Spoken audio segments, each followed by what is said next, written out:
Vegetable poha చేయటం కోసం ముందుగా అటుకుల్ని గిన్నెలో వేసుకొని 2 సార్లు శుభ్రంగా కడుక్కొని నీళ్ళు వార్చుకొని పక్కన పెట్టుకోవాలి. ఇప్పుడు వెజిటబుల్స్ కట్ చేసుకోవాలి. పచ్చిమిర్చి, ఉల్లిపాయ చిన్న చిన్న ముక్కలుగా కట్ చేసుకోవాలి. క్యారెట్, బంగాళదుంప కూడా వేసుకుంటే చాలా టేస్ట్గా ఉంటుందండి తినేటప్పుడు. పిల్లలు పెద్దవాళ్ళు అందరూ తినచ్చు. క్యాప్సికమ్ కూడా తీసుకుని చిన్న చిన్న ముక్కలుగా కట్ చేసుకోవాలి. ఇన్ని రకాల కలర్స్తో వెజిటబుల్స్ తినటం చాలా మంచిది. హెల్దీ, ఫైబర్ బాగా అందుతుంది.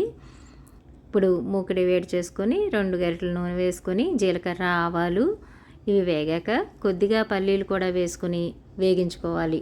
పల్లీలు వేగాక మనం కట్ చేసి పక్కన పెట్టుకున్న కూరగాయలన్నింటిని వేసుకొని బాగా కలుపుకొని కొద్దిగా ఉప్పు వేసుకొని మళ్ళీ ఒకసారి కలుపుకొని మూత పెట్టుకోవాలి. ముక్కలు మగ్గే వరకు మధ్య మధ్యలో మూత తీసి కలుపుకుంటూ ఉండాలి. ముక్కలు మగ్గిపోయి ఇలా కట్ చేస్తే విరగాలి. అలా మగ్గిపోయి వేగాక మనం పక్కన పెట్టి ఉంచుకున్న అటుకుల్ని వేసేసుకొని ఉప్పు, కారం, పసుపు ఇవి వేసుకొని బాగా కలుపుకొని పొయ్యి కట్టేసుకోవాలి. అంతే, simple, healthy, tasty, colourful poha ready.